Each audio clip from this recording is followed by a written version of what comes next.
Thanks everybody for joining us for the latest instalment of Mike Meets. I have the pleasure to introduce Alun and Graham from Stafford Gang Show. Thanks for joining us this very cold Sunday morning. If you can sort of tell everybody that's watching a little bit about what the Gang Show is and kind of your involvement in it and kind of what the plans are with it really. Okay, yeah, no worries. So Stafford Gang Show is a scouting performance that we put on for all the scouts, anybody that's in the Scout Association in Stafford District. So you could be the youngest beaver, or you could be the oldest leader, but you're allowed to be in the gang show. It's a variety performance that we put on, mixture of different things, from sketches to singing to dancing. To any sort of movement, maybe that we should call it, rather than dancing, and yeah, a complete mixture, sort of like an hour and three-quarter show, I suppose, typical sort of evening type of show, with an interval, and a real good mixture, yeah. So for me, obviously, I've never done scouting myself, so where does the gang show kind of originate from? Yeah, do you want to start that? I can do. So scouting, obviously, should we say, gave way to this gang show because a gentleman called Ralph Reeder, back in, 1932 was the first show. He had been off in America on Broadway doing a lot of show stuff and come back across, and he started off as a way to raise money. I think it was for a local swimming pool at Gilwell or something like that. So he said, right, we're going to put on this show, and it wasn't actually called a gang show until the second time. It was just sort of a scout show the first time, and when they said that, I think one of the cast members said, "Oh, the gang's all here, Skip," and that's where it took on gang show. That's when the sort of the Crest of a Wave song started coming on, and from there, that's where it spread. That's why we wear the red neckerchiefs, because that's what they chose to wear. A lot of traditions come from there, and then that's why we have these gang shows that have spread out across the country, across the world, and gone on. I think the London gang show ran until 1972, I believe 74. It was. 74. Yeah. So a long time before. That's when he was asked to retire, because at those days it was you retired in your sort of your 60s. But these shows were bringing in millions of pounds back then. It was on TV. They had really? So back in the 50s, it was every year traditional around sort of I think it was around Christmas time that they used to have a TV performance, and they did the whole thing. So they so it was a real big thing back in the sort of 50s, 60s, that sort of thing. And with record LPs recorded and everything, it was incredibly big. So then I think in the sort of mid around the 70s, because London Gang Show was starting to, shall we say, become less and less because he was getting older, then what happened was pop-up different gang shows appeared around the country, doing their own sort of version of it, using some of his material and other things like that. And then sort of all these larger sort of regional ones, and some, I mean, you've got some gangs that are around the country that are perhaps 200 members in the gang, and then you've got the smallest down to sort of 20 members of the gang. It literally is two extremes, and there's about 170 gangs, I think there is in the country at the moment. The material that we use a lot of Ralph Reeder's original stuff. He wrote a lot of it himself. He couldn't play piano, but he bodged his way through it, should we say? Bust his way through it, exactly. But he wrote about 900 individual items, which we try and bring on as much as we can. Quite traditional here in Stafford. So that's why it's a nice way for the cast to learn things, because they don't know them, no one knows them. We learn together, and it's just a bit of interest, and we have our own little take on them as well. Keeps it alive, because you go to some gangs, they're very modern, doing all the sort of very big sort of show numbers and things like that. So we're quite a traditional, to the extreme, we're probably quite the traditional sort of version, shall we say. So. And I think that it's good to kind of have the whole of the gang kind of involved in that heritage as well, isn't it? If if they're, like you say, the youngest beavers and all that sort of stuff don't know that heritage, it's nice to kind of follow that lineage through and get them to kind of learn those bits and pieces. Exactly. So how is it that you both got involved in? Both got involved. Okay, so I started in a different district. I used to live in Hinckley, and I started gang show when I was about 16, so that was about 30 years ago. So I was in Hinckley District, started 1992, and by the time we got to sort of the year 2000, because we did a show every 2 years, the same as Stafford does, I was then asked to take on the production side of things, being guided by shall we say, a senior, well-established producer. So I started taking Hinckley on, and I did a few shows with Hinckley as producer before I moved to Stafford, where I had a short break before I got into scouting here, and then a bit once I got back into scouting, gang show came back up again, and I was like, there's a gang show here in Stafford, right? Okay. And of course, then it doesn't take long before you're back on it. Alun is one of the original guys, I think. Near enough. Near enough. Yeah. So we had our original show was in '98. I was a little bit too young then.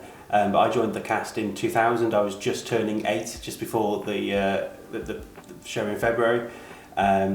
I went all the way through, did it as a cub, a scout, explorer, and as I was coming to sort of end of explorers, that leader age, again, very similar. I was asked to help out. I was doing little bits to begin with, whether it was making CDs so that people could listen to it, helping out with the script. I'd done some technical stuff. That's more of my forte really than any dancing, as you say, dancing. So I helped out with the weekends of setting up, and then again was asked to come along and help, and was brought on as, again, should we say, through. So you start off with a very small part, helping out, assisting, just leading lines on, and then building it all the way through. And then I think it was 2012 when you came across and we sort of joined up. And we had a few people sort of come and go at that time. And it left us, with us, and so we've been... The last 3 shows? Yeah. 4 shows, something like that. We've been to... Since 2014? Yeah, since 2014, we've been doing it together. So it's just the 2 of us. So we've got... What's quite nice is that Alan's got the sort of the Stafford experience and what Stafford gang show have always traditionally done, and then I've got a completely different gang type of experience, so I've got other ideas and other ways of doing things, and we've merged and joined, and hopefully moving it forwards every couple of years. Yeah, so. That's actually something I was going to say. So from what I've read and sort of learned about on sort of this journey to try and find out a little bit about the gang show, it's not yearly, is it? Is it every sort of 2 years? Or? Every 2 years in theory.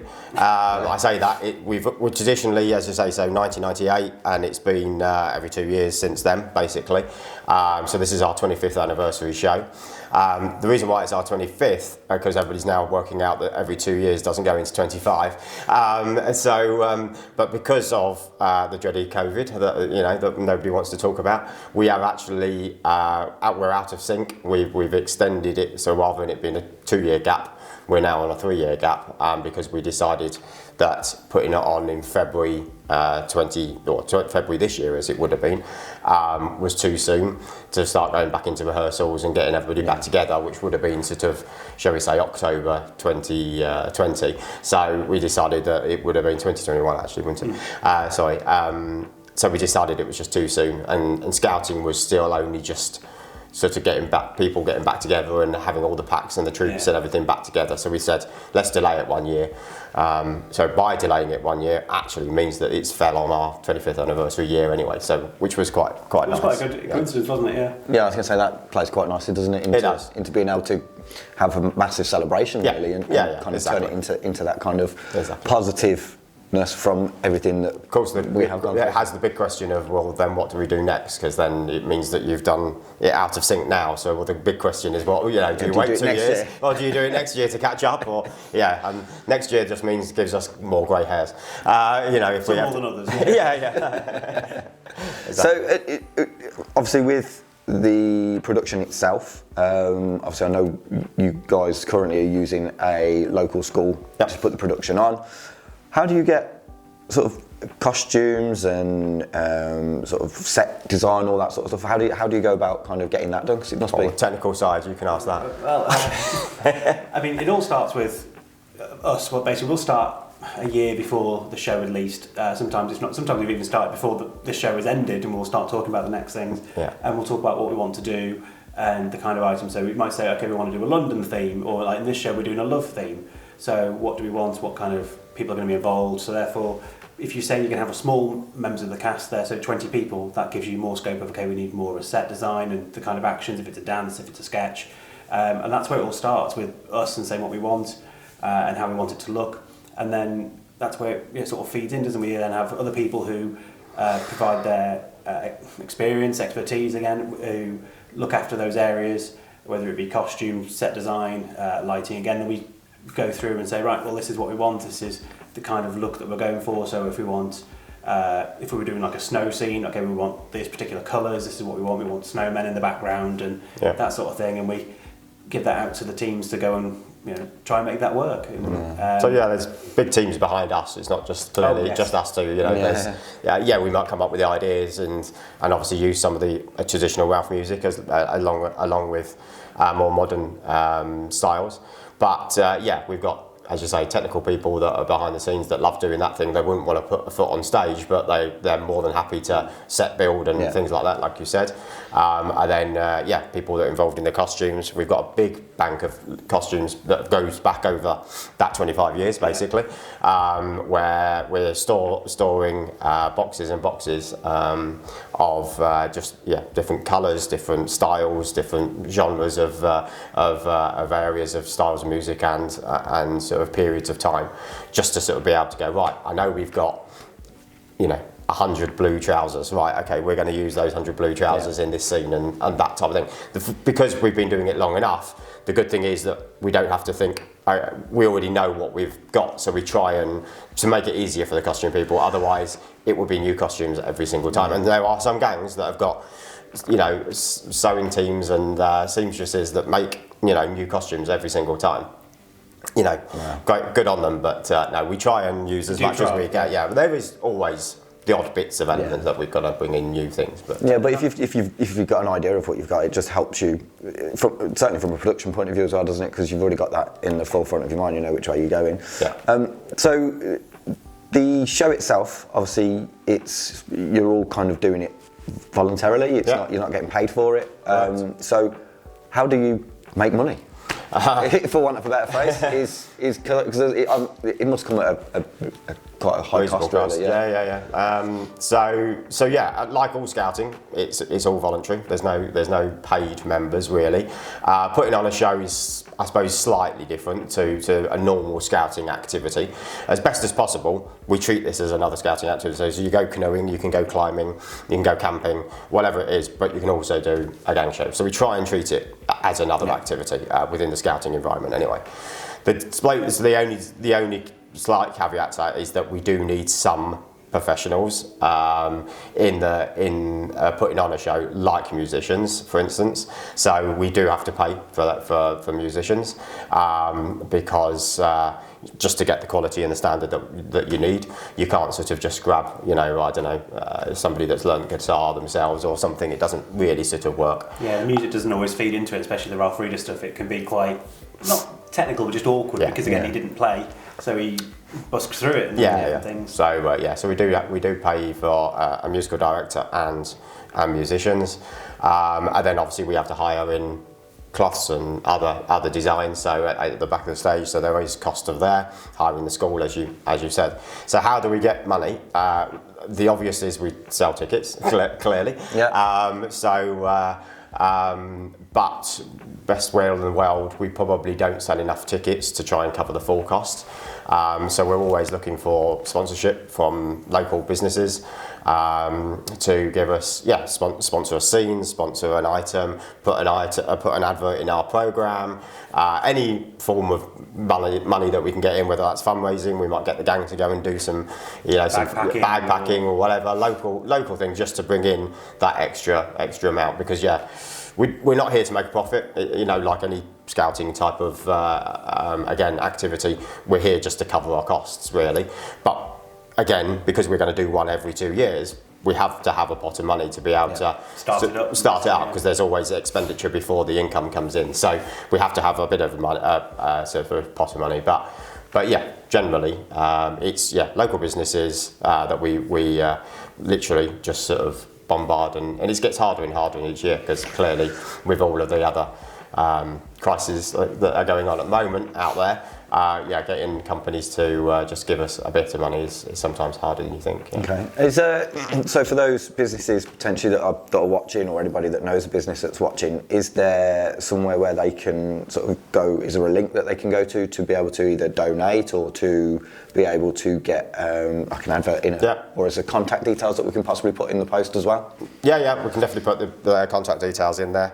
There is a website which I would love to say I'd just go to. I think it's just Stafford Gang Show. Yeah, staffordgangshow.co.uk. You can go to, and we'll make sure there's obviously contacts on there as well. But we can pass on the details, and we'll be more than grateful if anybody can offer a bit of support. Okay, we'll definitely get the sort of details put in either the video itself or just below in the post when people have finished watching. So show week, when is the show and what are the price of the tickets? You expect me to remember the exact date? Pass it to me. 21st to the 21st to the 25th. So, February half term. So 21st to the 25th of February in 2023 at Blessed William Howard School. The show starts at 7:15, which throws a few people out because we start a little bit earlier because we've got the kids to get off stage, so get them off out of the way. And that's when we start. So we've been rehearsing since October. So it's generally October to February, so sort of like a 4-month rehearsal period for the kids. Occasionally we'll have Christmas off, depending on how we're doing. Yeah. We'll see how today's rehearsal goes. Yeah, I was going to say, it's quite intense, isn't it? It is. Because you have like some full days and things like that. So some half days, some full days. So a mixture of 3-hour rehearsals or longer. But again, we try and break it up for the different age ranges, etc. That's the show week. Always a mad week. That's why we do it during half term, especially for the children's point of view. So they're not got to get to bed late at 10 o'clock in the evening, sort of idea, but then try and go to school. We've always try and do it during a half term period, which is very, very useful, and the school is obliging to be able to use the school during the half term, which means that I suppose they're a little bit more flexible to where we go and how much of the school we use, because we're not sort of impacting on their school day during the day as well. So. And tickets, what are the ticket prices? Is it a fixed price? Is there sort of various price levels, or? You doing this? You're going to look at me? I'm trying to remember. I think it was £9.50. Was it? So no concessions. We said £9.50 for the tickets. You can get them again. I think you can go through our website. Through the website, get them online, or if there's people who've got contacts in the show, you can get them locally. You can get programs as well online. So pre-booked, so you can go straight in and be given all your stuff, and it's all cash free. Because that's one of the other challenges we've had is with COVID and everything else, and just moving through, people don't carry cash anymore. So we've modernised a little bit. We've got some card readers now going online and trying to drag the traditional sense into the modern day. Yes, very much so. And that itself, being in a school and not in a theatre, brings those sort of problems that we have to try and solve. It's not quite as easy. If you were going into a local theatre, they would take on a lot of that. They'd probably take on the ticket sales, probably, because they probably want to try and take some of that percentage of the ticket sales. And then obviously bar and everything else is all supplied by a theatre. When we're in a school, we're having to organise all of that. So we have other teams of people that are doing front of house for us to make sure that we've got people being looked after when they come in, that come through the front door. We've got guys that are doing refreshments at the theatre, so tea, coffee and a small bar. All this has to be organised, as well as organising in the gang, about 80 odd in the gang, where we need a space, which is the gymnasium at the school, which we divide and change into changing rooms. So that gym suddenly gets broken up into small little changing areas, age by age. So a Cubs changing room, a Scouts changing room, and obviously split boys and girls. We have to do all of that all ourselves. And even on the technical side as well, because you might think we're going into a school, even though it could be a performance-based school, that we bring in a lot of equipment, whether it's sound equipment, lighting equipment. We've got professionals that come in to set all that up. We spend the best part of 2.5 days, don't we, setting up, and I mean that's 12-hour days to get it all ready, because when we take the cast there, don't we, just before, and we show them the school empty, shall we say, and then they come in afterwards and it's a completely different place with the dressing rooms. We just try and make it look as much as possible like a theatre. By the time we've messed with it, it doesn't look like a school hall, you know. So we do as professionals we can make it as best as we can do. Yeah, exactly. And that's brilliant, absolutely brilliant. Well, guys, thanks very much for joining me this morning. Thank you. Wish you all the best with today's rehearsals and the show itself. So we will put those links below for anybody that wants to watch. So, all right, that's great. Thank you. Thank you very much. Okay, thank you.